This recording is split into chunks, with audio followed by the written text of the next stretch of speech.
감사드립니다. 오늘 함께 나눌 말씀은 시편 55편 22절 23절 말씀입니다. 시편 55편 22절 23절. 구약성경 약 842페이지 정도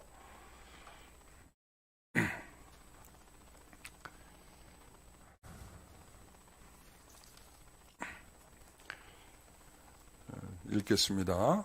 내 짐을 여호와께 맡기라. 그가 너를 붙드시고 의인의 요동함을 영원히 허락하지 아니하시리로다. 하나님이여, 주께서 그들로 파멸의 웅덩이에 빠지게 하시리이다. 피를 흘리게 하며 속이는 자들은 그들의 날에 반도 살지 못할 것이나 나는 주를 의지하리이다. 아멘.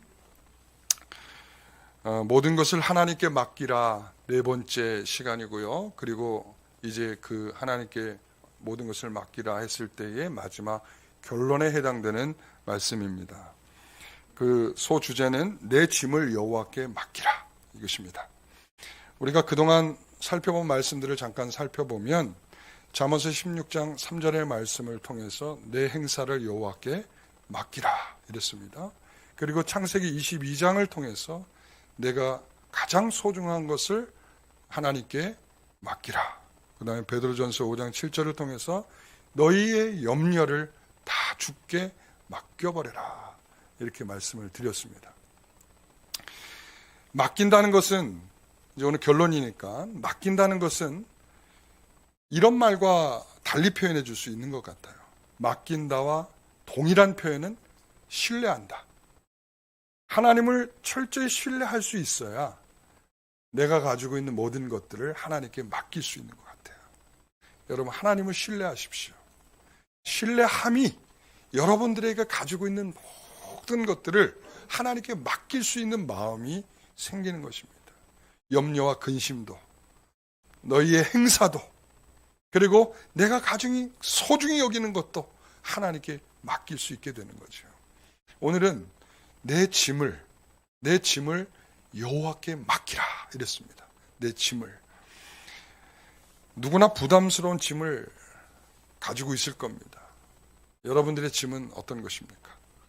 어떤 사람은 계속 짐을 짊어져야 하는 사람이 있고, 자꾸 그 짐을 또 내려놔야 될 사람들도 있고, 불필요한 짐을 지고 있는 사람도 있고, 꼭 필요한 짐을 지고 있는 사람도 있고, 그리고 내가 스스로 지는 짐도 있고, 어떤 사람은 타의에 의해서 짐을 지는 사람도 있고, 그리고 또한 여러 가지 형태의 짐들을 우리가 다 지고 있을 겁니다. 어깨의 무게가 여러분 보통이 아닌 사람들이 있죠. 왜 그런가 하면 자꾸 짐을 스스로가 져야 된다고 생각을 하고 좀처럼 하나님께 맡길 수 없고 누군가에게 내려놓을 수 없는 그러한 마음을 갖고 있는 사람들이 많이 있습니다. 우리가 지고 있는 짐이 무엇인지 한번 먼저 생각을 한번 해보세요. 여러분, 그걸 먼저 떠올려 보세요. 오늘 다윗이 그가 졌던 짐을 하나님께 내려놓았던 모든 과정들을 통해서 내가 어떻게, 나 역시도 어떻게 하나님 앞에 이 짐을 내려놓고 어떤 마음으로 살아갈 수 있는가를 오늘 생각하게 될 것입니다. 먼저 내 짐을 한번 생각해 보십시오. 여러분들이 무게로 느끼고 있고 힘들고 지쳐있는 그 짐을 한번 생각해 보십시오. 자, 그러면 다윗의 짐은 무엇인가? 자, 2절의 말씀 한번 보겠습니다. 내가 근심으로 편안하지 못하여 탄식하오니 그랬습니다. 여기에서 보는 것처럼 근심하고 편하지 못했다라는 말에서 딱 오는 어감이 어떻습니까? 다윗이 이 짐이 어떤 것인지는 우리는 아직 모르겠지만 무거운 짐이겠구나, 힘들구나, 고통이겠구나 하는 것을 먼저 우리는 생각할 수 있겠죠. 자, 그것을 구체적으로 3절에 이렇게 설명합니다. 이는 원수의 소리와 악인의 압제 때문이라 이랬습니다. 자, 두 가지를 설명하죠. 하나는 뭐예요? 원수의 소리와 악인의 압제 때문이라, 이렇게 구체적으로 설명하고 있습니다. 이 두 가지, 소리와 압제, 두 가지입니다. 여러분, 그들의 소리로 인하여 다윗은 매우 힘들었다는 것을 알 수 있어요. 그 원수의 소리는 9절에 보듯이 다윗이 이렇게 기도하고 있어요. 그들의 혀를 잘라버리소서. 오, 되게 무서운 말이죠. 그들의 혀를 잘라달라. 하나님이 무슨 혀 자르는 사람도 아닌데 혀를 잘라달라 이렇게 표현하고 있어요. 이걸 그대로 들으면 되게 무서운 말인데 이 말은 이런 뜻이죠. 여러분 잘 알듯이 바벨탑 사건 알고 계시죠?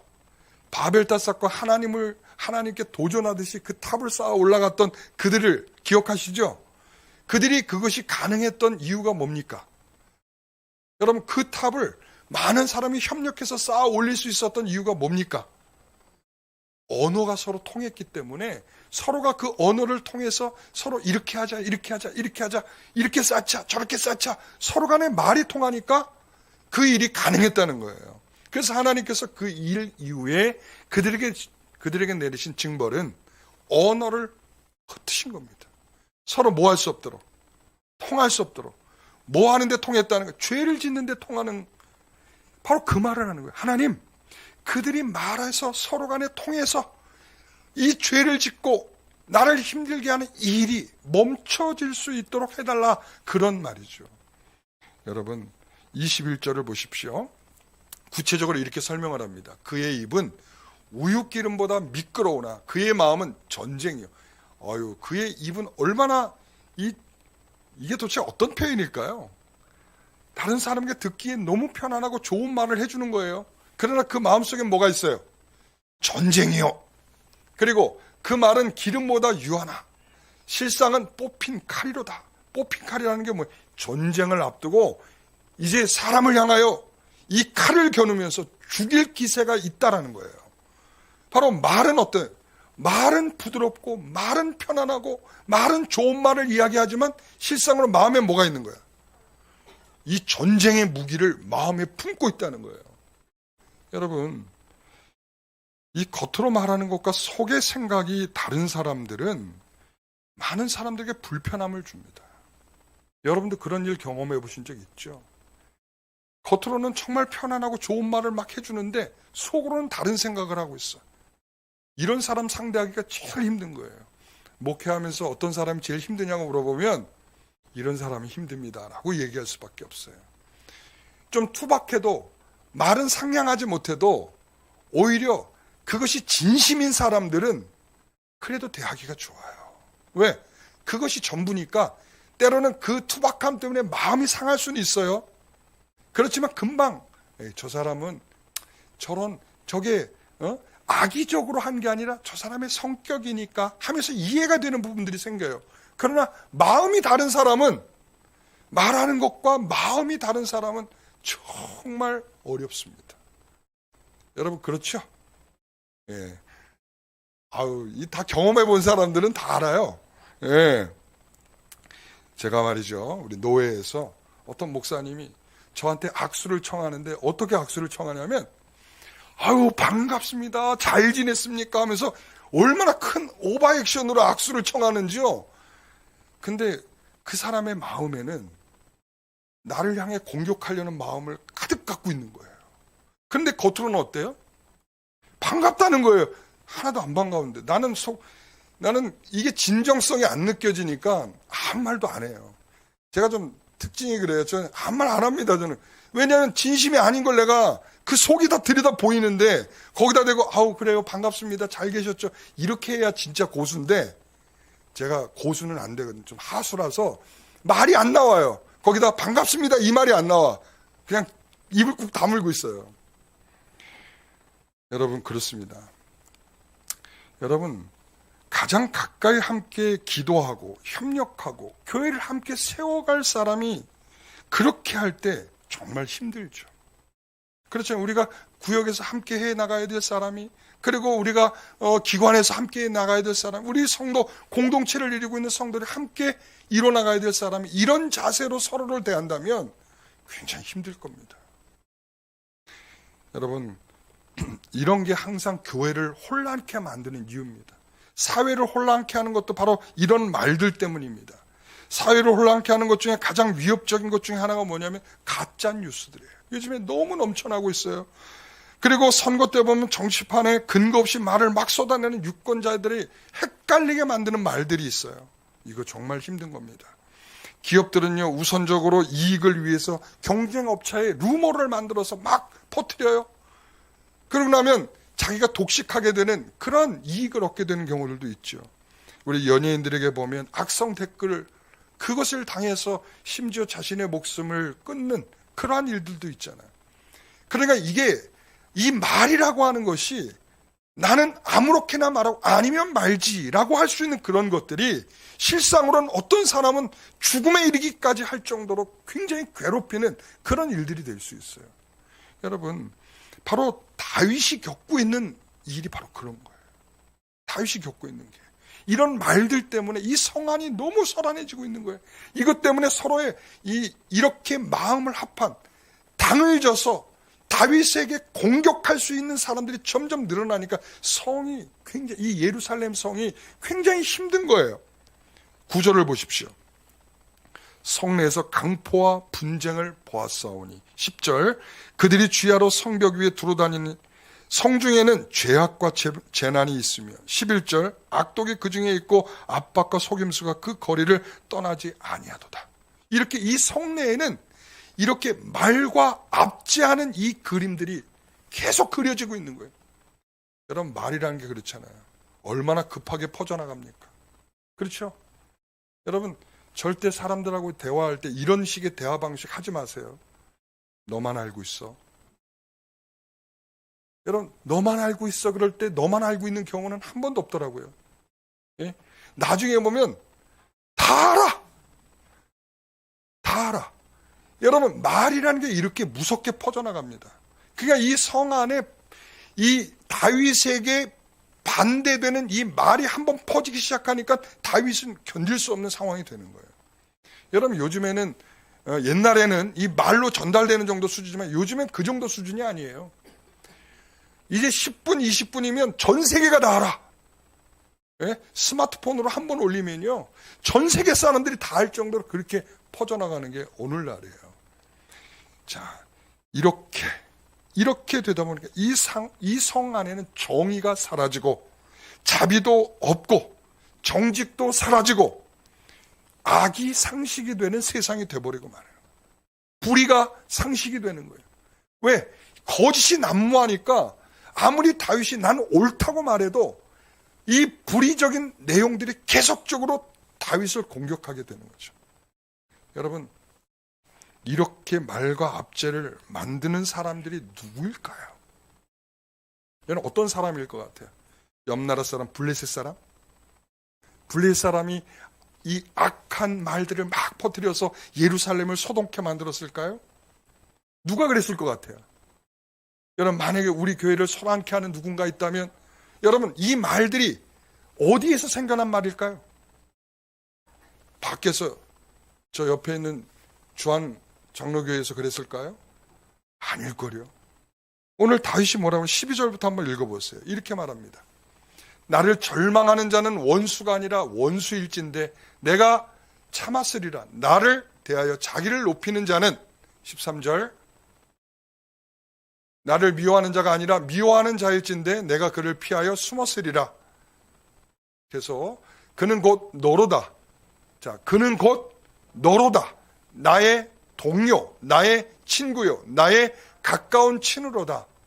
그래서 우리가 같이 재미있게 의논하며 무리와 함께 하여 하나님의 집안에서 다녔도다. 저는 이 대목이 너무 충격적이었어요. 제가 이 말씀을 읽으면서 너무 충격을 받았어요. 왜 충격이었을까요? 바로 너로다, 이거예요. 아마 이 읽으면서 제가 먼저 1차 충격자였어요. 왜? 너로다, 그런 거예요. 너로다. 가장 가까운 친구고 동료고 그리고 가장 모든 말들을 함께 할 수 있는 그런 사람이죠. 여러분, 그렇잖아요. 가장 친한 사람이 가장 친하다라고 하는 것은 여러분, 친한 사람한테 여러분 어떤 말이든 할 수 있잖아요. 그렇죠? 친하다는 건 그거예요. 그 사람의 비밀을 많이 알고 있는 거예요. 그 사람 비밀을 모르면 친하다고 하지 마셔요. 예. 그러니까 만약에 이렇게 친한 사람이 돌아서면 가장 큰 적이 될 수 있는 거예요. 제가 일부 예배 때 그랬어요. 우리 안광현 목사님 나하고 많이 친합니다. 그 말은 뭐겠어요? 안 목사님이 나에 대한 비밀을 많이 알고 있어요. 저를 털고 싶은 분은 안 목사님을 잘 꼬시면 되는 거예요.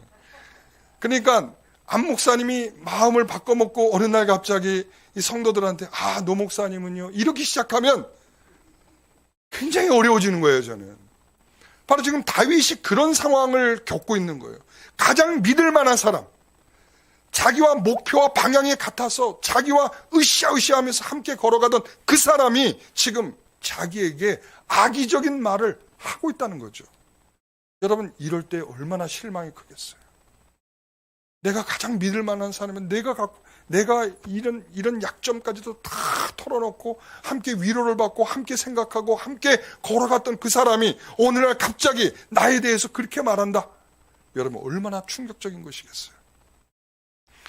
이 사건과 관련해서 저는 한번 생각을 해보았습니다. 과연 다윗이 이런 일을 겪은 게 어떤 일이었을까? 그때 제일 먼저 떠오른 사람이 누구였냐면 압살롬이었습니다. 압살롬은 누구죠? 다윗의 아들이었습니다. 다윗의 아들이었는데 사무엘하 15장에 가서 보게 되면 이 압살롬이 아버지 앞에 재판을 받으러 오는 사람들을 자기가 먼저 데려가서 뭐라 하냐면 그들의 마음을 다 훔쳤다라고 말합니다. 그들의 마음을 다 훔쳤어요. 그들의 마음을 훔치기 위해서 어떤 별별 소리를 다 했겠습니까? 그러면서 바로 다윗을 대적한 것이 아니라 4년 동안이나 미루는 겁니다. 자, 아버지를 찾아오는 많은 백성들의 마음을 훔치면서 4년의 시간 동안 계속적으로 뭘 했어요? 모의를 하기 시작한 거예요. 누구랑? 아히도벨과 함께. 여러분, 아히도벨은 어떤 사람이죠? 그의 계략이 얼마나 탁월한지 그가 말하는 것은 마치 하나님의 말씀을 듣는 것처럼 그의 계략이 뛰어났다라고 말하고 있어요. 그러니까 이 아히도벨 역시도 누구의 신하입니까? 다윗의 신하죠. 그럼에도 불구하고 이 압살롬과 아히도벨은 서로 마음을 딱 맞춰서 누구를 지금 대적할 계획을 세우고 있는 거예요? 다윗이죠. 여러분, 자기의 가장 사랑하는 아들 압살롬, 자기하고 가장 가까이 있는 신하 중에 하나인 아히도벨. 여러분, 이런 사람들이 다윗을 향하여 이런 마음을 가지고 있었다는 것이 얼마나 다윗이 힘들었겠습니까? 다른 사람도 아니고 말이죠. 자기 아들이. 여러분, 다윗은 그런 말과 압제가 있던 예루살렘을 버리고 도망쳐야 되는 상황까지 이르게 되었습니다. 여러분, 이 다윗은 가장 가까운 사람을 통해 이런 폭력과 다툼을 경험하게 됩니다.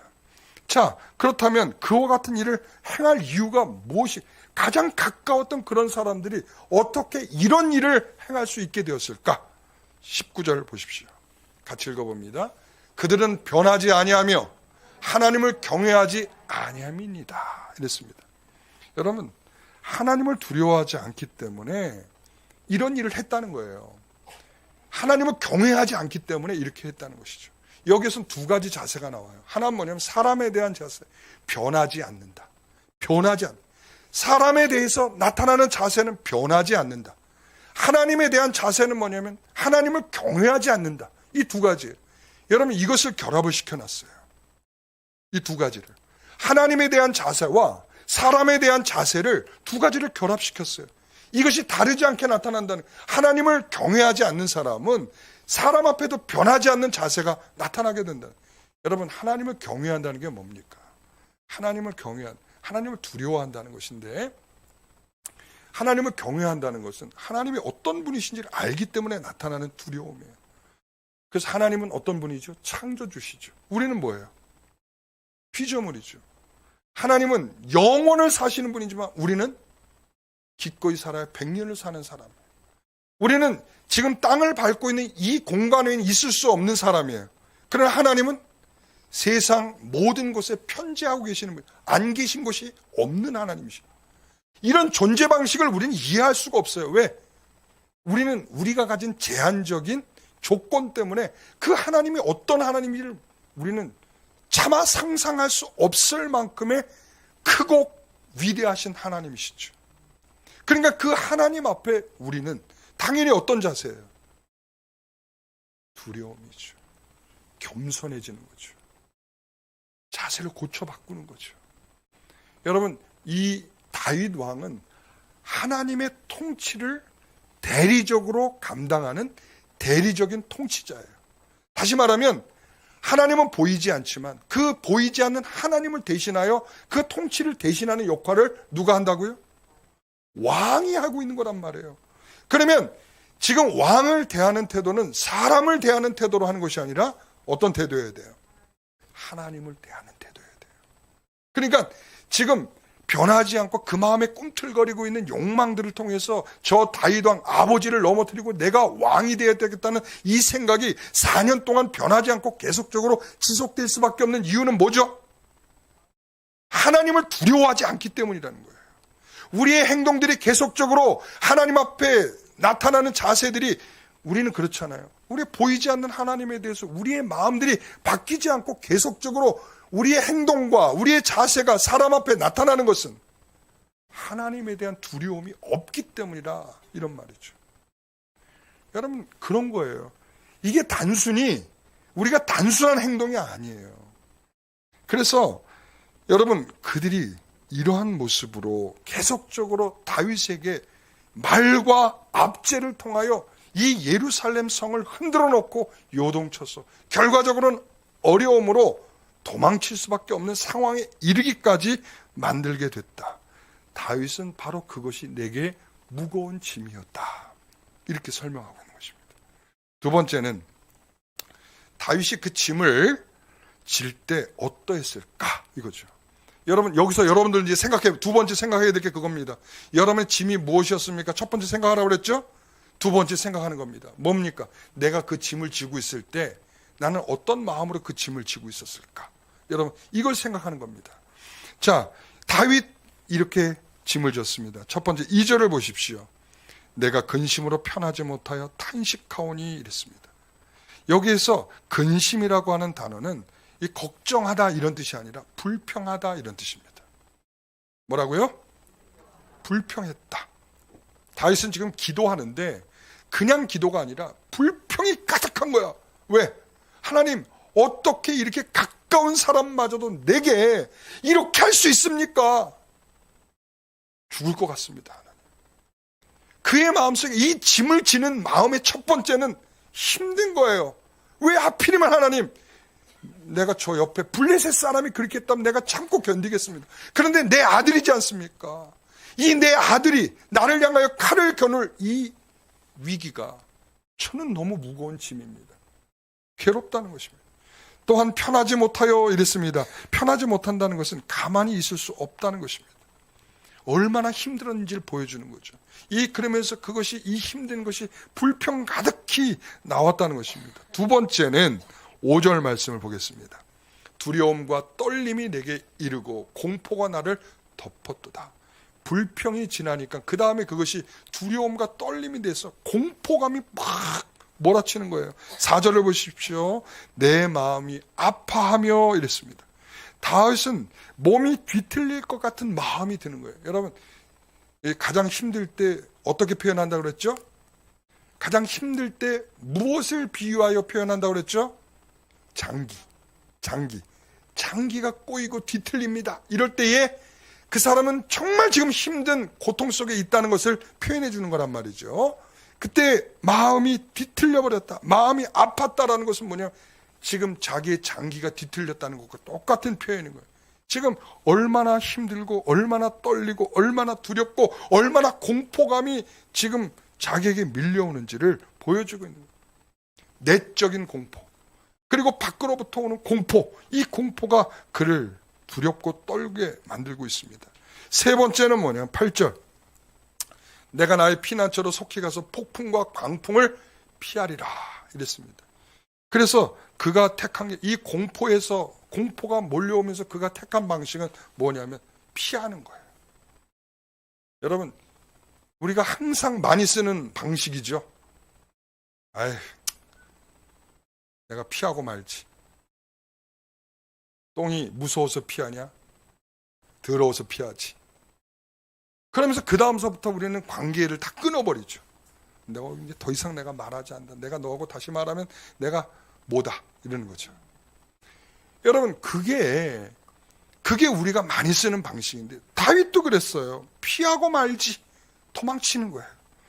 네 번째, 이제 그러다가 이제 나오는 마지막이 뭐냐면 9절에 주여 그들을 멸하소서, 그들의 혀를 잘라버리소서. 15절, 사망이 갑자기 그들에게 임하여 산채로 수월에 내려갈지어다.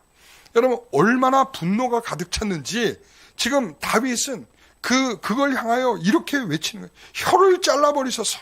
그리고 사망이 갑자기 그들에게 임하여 산채로 수월에. 여러분, 수월이 뭐죠? 지옥이라고 하는 표현도 있지만 무덤이라고 하는 표현도 있는 거예요. 그러니까 뭐 산채로, 여기서 산채로 지옥에 빠뜨리십시오 이게 아니겠죠. 산채로 무덤에. 그러니까 얼마나 분노 가득할 때 이런 표현이 나오겠어요. 여러분, 다윗은 친구들이 벌인 이 제약된 상황에 대해 분노하여 즉각적인 심판을 구하는 거예요. 하나님, 저들을 산채로 무덤에 콱 빠뜨려 주십시오 할 정도까지. 이것은 하나님의 심판으로 그들의 악함을 멈춰달라는 것입니다. 우리는 믿을 만한 사람에게서 어떤 악함이 나타날 때 그 분노가 더 커지지 않습니까?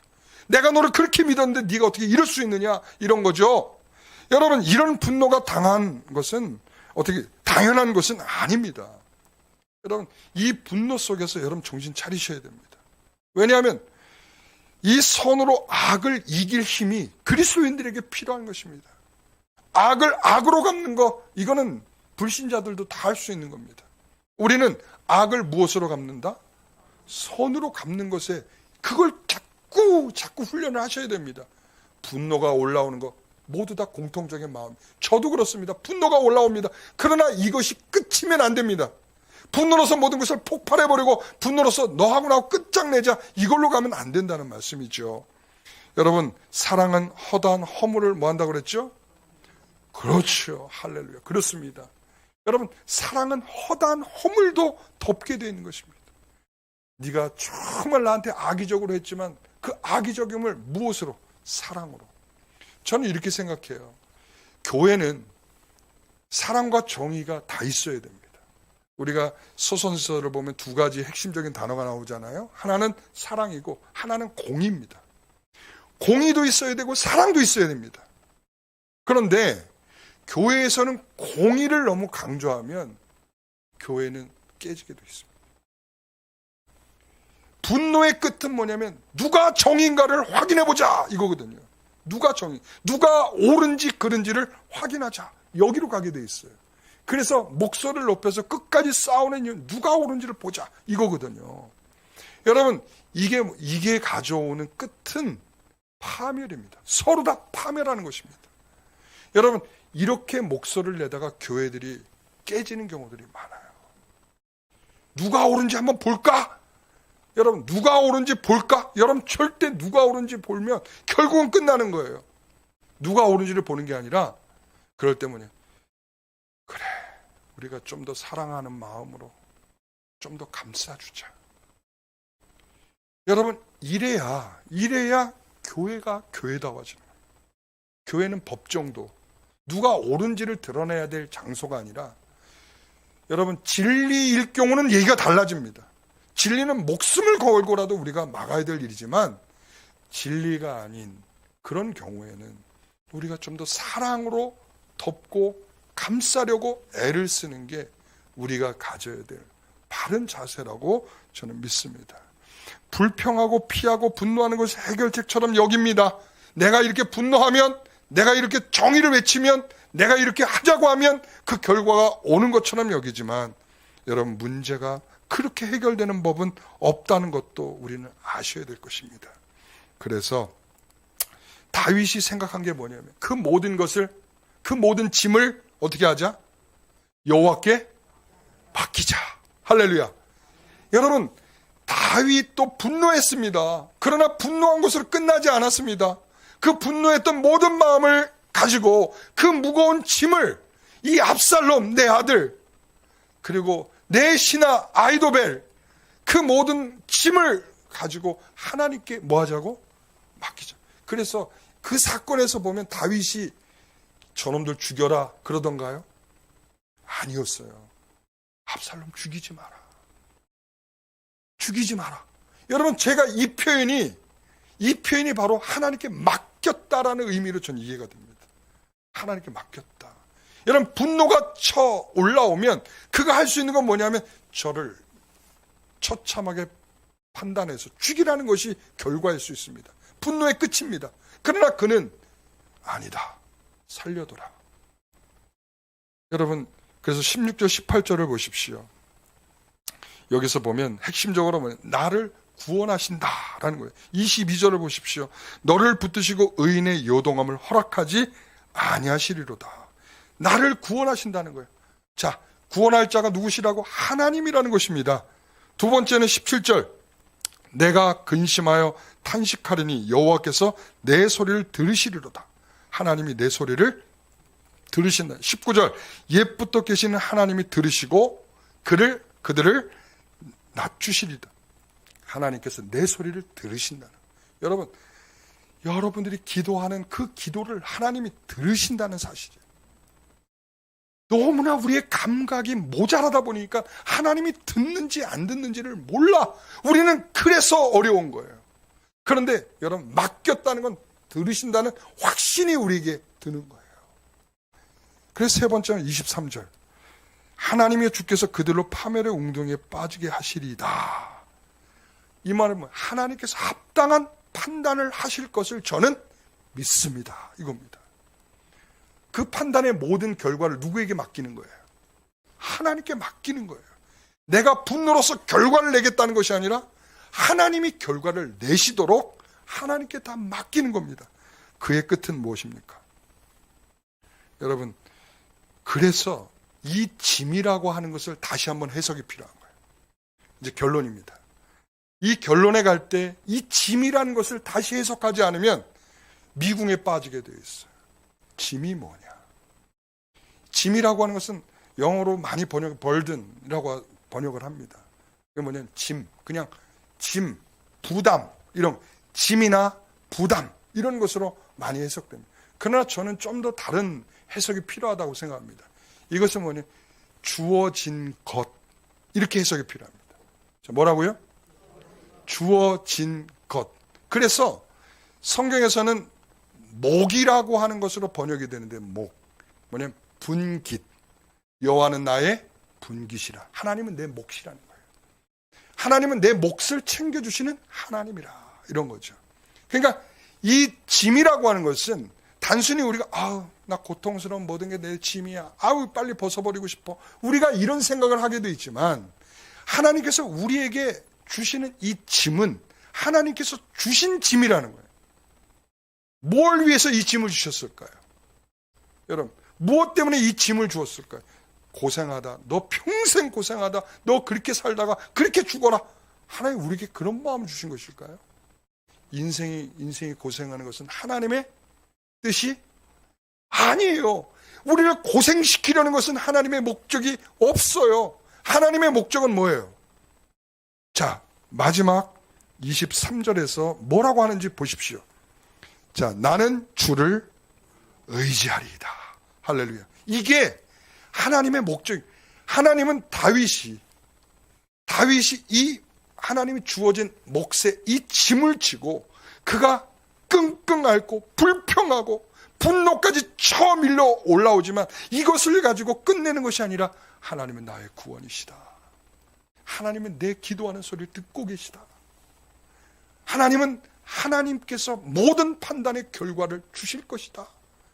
이거를 믿으면서 결과적으로 마지막에 어디에 도착해 있는 거예요? 나는 주만 의지합니다. 하나님께서 짐을 지신 이유는 바로 그겁니다. 너에게 이것을 통해서 죽어라! 이게 아니라 하나님만 의지하라. 이것으로 주시는 짐이라는 사실이죠. 사랑하는 성도 여러분, 여러분의 짐은 힘들고 어렵지만, 내게 메어진 그 짐은 정말 내려놓고 싶지만, 그 짐을 통하여 우리는 어디로 점점 가고 있는지를 보셔야 됩니다. 내가 정말 주님 앞으로 가고 있는지. 주님만을 의지하게 되고 있는지, 하나님이 베푸실 놀라운 역사에 기대감과 소망을 가지고 내가 주님 앞에 기도를 하고 있는지, 여러분, 이게 바로 우리에게 주신 참된 이유라는 것을 기억하시고 이 시간 함께 기도하겠습니다. 그 짐을 맡기면 하나님이 더 크고 분명하게 보이게 될 것입니다. 나를 향한 하나님, 나를 구원하신 하나님, 나의 소리를 들으신 하나님, 어떤 마지막을 나타내실지 우리에게 보게 하시는 하나님인 줄 믿습니다. 하나님, 우리에게 지금 불평과 두려움과 분노와 피함과 도망치고 싶은 마음이 우리에게 있을지라도 하나님, 이 시간 우리의 마음을 바꾸셔서 하나님은 나의 구원이시며 하나님은 내 기도를 들으시는 하나님이시며 모든 판단은 하나님이 하실 줄 믿고 끝까지 인내하고 참고 기다릴 줄 아는 우리의 믿음이 되게 하여 주시옵소서. 우리는 오직 주님만 의지합니다. 하나님께 맡긴 우리는 하나님만 의지합니다. 이것이 우리의 결론의 말씀이오니 하나님, 이것만 우리의 마음에 있게 하여 주시옵소서. 예수님의 이름으로 기도하옵나이다.